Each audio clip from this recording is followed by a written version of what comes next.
Assalamualaikum warahmatullahi wabarakatuh. Pemirsa, sepak bola adalah agama bagi sebagian orang. Tentu saja hal ini bukan berarti sepak bola mempunyai pemuka agama. Sepak bola juga tidak mempunyai ritus doa tertentu atau ritual khusus ya. Tidak juga berarti sepak bola mempunyai berbagai aturan untuk mengantarkan pada kebahagiaan kekal. Sepak bola sering dianggap seperti agama karena rasa fanatik yang mendalam sebagian orang. Ada orang yang siap berkorban demi pemain bola idolanya.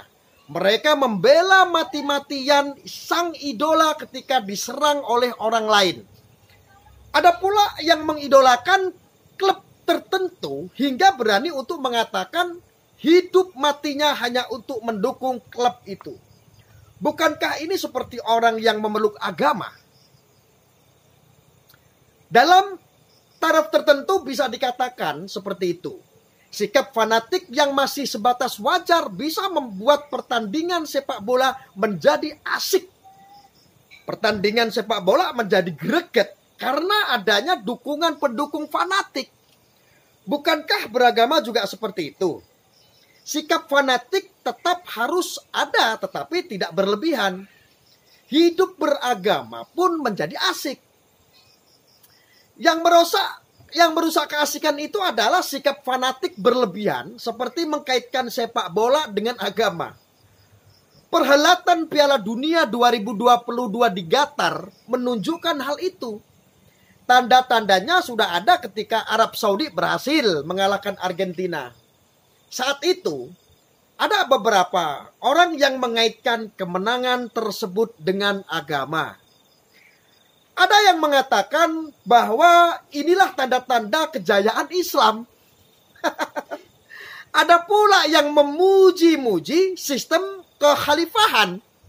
Aduh, itu semua diungkapkan tanpa ragu atau malu, seolah-olah sebuah pertandingan sepak bola menjadi penanda penting kebangkitan sebuah agama. Ini jelas tidak asik, bro. Pendapat-pendapat seperti itu semakin menjadi-jadi ketika Maroko berhasil melaju sampai ke semifinal. Dalam perjalanan menuju ke semifinal, Maroko berhasil mengalahkan Spanyol dan Portugal yang kebetulan adalah negara yang menjadi penyebar kekristenan. Dari situlah kemudian muncul banyak analisa yang pada intinya adalah keberhasilan Maroko merupakan tanda-tanda kejayaan Islam akan segera hadir. Karena itulah ada ajakan doa bersama agar Maroko bisa juara Piala Dunia 2022. Tidak apa-apa mendoakan, tetapi tidak perlulah mengkaitkan dengan kejayaan Islam maupun soal kekhalifahan. Ya kan? Bagi saya, hal seperti ini cukup mengganggu ya. Bagaimana mungkin sebuah pertandingan sepak bola dikaitkan dengan kejayaan sebuah agama? Menang kalah dalam pertandingan sepak bola ditentukan oleh kepiawaian para pemain dan pelatihnya tentunya. Tidak apa kaitannya dengan agama, tidak ada kaitannya maksud saya dengan agama tertentu. Sekarang Maroko tersingkir oleh Prancis yang terkenal sebagai negara yang semakin sekuler. Agama semakin tidak penting di Prancis, semakin banyak orang tidak beragama di Prancis, terutama kaum mudanya. Apakah dengan kekalahan Maroko berarti Islam akan kalah oleh oleh mereka yang tidak beragama? Tentu saja kan tidak.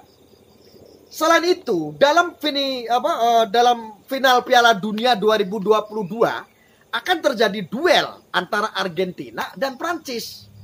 Yang satu adalah negara dengan penduduk mayoritas Katolik Kristen, yang satunya adalah negara yang semakin sekuler, yang penduduknya semakin tidak mengenal Tuhan. Apakah dengan demikian kejayaan di dunia ini akan diperebutkan oleh agama Katolik Kristen dan yang tidak beragama? Jawabannya tentu saja tidak, saudara. Karena itu, berhentilah mengkaitkan soal sepak bola dengan agama. Kalau ini terus terjadi, maka Indonesia tidak akan maju. Orang terlalu sibuk mengurusi soal agama hingga segala sesuatu dikaitkan dengan agama, bahkan sampai mengurusi agama orang lain. Tentu saja agama penting sebagai tuntunan untuk moral hidup manusia, tetapi tidak harus semuanya dikaitkan dengan agama. Belajarlah dari kondisi bangsa Eropa saat gereja menguasai hampir seluruh segi kehidupan. Yang terjadi adalah kemandekan peradaban. Masa itu bahkan sering disebut sebagai abad kegelapan, saudara. Penyebabnya sederhana, yaitu segala sesuatu dikaitkan dengan aturan agama. Segala sesuatu harus sesuai dengan Alkitab. Apakah kita mau Indonesia memasuki abad kegelapan? Tentu saja tidak, bukan? Karena itu, biarkan agama menjadi tuntutan hidup dan moral, tidak perlu mengkaitkan hal ini seperti sepak bola dengan agama. Atau Indonesia akan mengalami kegelapan, termasuk gelap moral. Oke.